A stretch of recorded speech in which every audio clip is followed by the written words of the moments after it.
Et Yov nous dit, Hen yirat Hashem chokhma. Qu'est-ce que ça veut dire? Un est la crainte de Dieu qui est chokhma. Are shayira yi chokhma vi levada chokhma. Nous dit le Ramchal, grâce à Yov, et Shlomo est d'accord avec ça, que la yira, la crainte de Dieu, c'est quoi? C'est la seule sagesse qui existe dans le monde. Ma levada chokhma, c'est la seule sagesse qui existe dans le monde. Et forcément, s'il appelle sa sagesse, forcément, c'est quelque chose qu'on a besoin d'approfondir. On ne peut pas se contenter de lire tous les livres de Moussa de façon extérieure. Et il faut approfondir. Comme chaque sagesse, Chorma qui existe, il faut approfondir les choses. Mais on ne comprend pas. C'est la seule chose qui mérite l'analyse et l'approfondissement de l'homme, la Yirat Shamayim, la Yirat Hashem, l'étude de la Yirat Hashem. Comment l'étude de la crainte de Dieu est appelée la seule sagesse?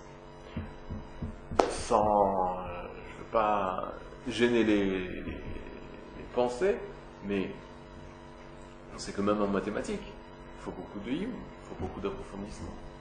C'est pas quelque chose qui se lit facilement, c'est pas quelque chose qui s'étudie facilement, que ce soit même la philosophie, la vie par rapport à la Torah, ou même par la physique. C'est pas la physique. Un exemple, une personne qui va étudier la physique, c'est une personne qui va devoir les haïen, approfondir, parce que c'est une sagesse. Ou même mieux, dinim, il parle de dinim, il parle des halachot, Tosfot Berachim, il ne faut pas approfondir, mais tant qu'il faut. Alors qu'est-ce que ça veut dire? Que c'est uniquement l'étude de Yirat Hashem, l'étude de la crainte de Dieu, quoi, la crainte de Dieu, c'est une chorma, c'est une sagesse. Là, la différence, elle est claire. La différence, c'est toute personne, lorsqu'elle est arrivée en terminale, dans les sections scientifiques, alors, on se rappelle, nous avons appris la loi de la relativité de Einstein. Une personne qui l'a appris, est-ce qu'elle va être considérée comme Einstein? Ah, bon, Einstein, lui, qu'est-ce qu'il nous a fait? Ou nos professeurs, lorsqu'ils nous l'ont enseigné, ils ont analysé, ils nous ont mis sur papier quelle est la loi de la relativité d'Einstein, comment il est arrivé à ça, et ils nous l'ont expliqué. Est-ce que pour autant nous avons trouvé la loi de la relativité d'Einstein? Est-ce que pour autant nous avons les capacités d'Einstein? Non, pas encore, mais nous ne les avons pas. Ils nous ont donné seulement les taux de saot, les résultats. C'est-à-dire, un professeur, lorsqu'il va faire ses recherches, il va nous donner à la fin la formule qu'il a trouvée. Ça ne veut pas dire forcément que nous sommes comme le professeur. Et là, les formules, nous avons le résultat. Nous sommes complètement différents du professeur. Il y a le professeur, il y a nous, il y a la formule.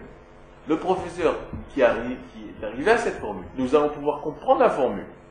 Et nous allons, à ce niveau-là, être comme le professeur. Nous allons être complètement différents du professeur. Mais au niveau des connaissances, par rapport à cette formule, par rapport à ce qui nous a été transmis, oui, on va connaître. Comme lui. Comme lui, oui. S'il nous l'a bien expliqué, ce qu'il a compris, alors c'est transmissible. On peut transmettre. La connaissance peut être transmise.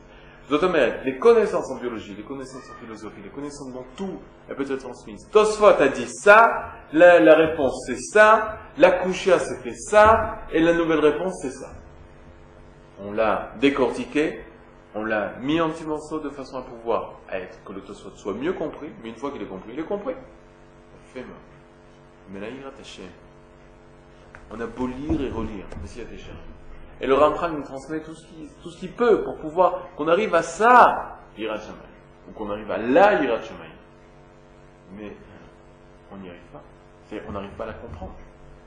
Tant qu'on n'aura pas vécu nous-mêmes, tant que nous, on ne sera pas passé par les étapes nous-mêmes, alors on ne pourra pas dire qu'on a compris la Yirat Shamayim. Comprendre la Yirat Shamayim, ça veut dire être Yirat Shamayim, avoir de la Yirat Shamayim. Et c'est pour ça que c'est la seule science qui mérite un approfondissement. Parce que, pourquoi c'est la seule science? Parce que c'est la seule science qui ne peut pas être transmissible. Si tu ne passes pas toi par les étapes, alors jamais la Yirat Shamayim, tu vas pouvoir l'acquérir.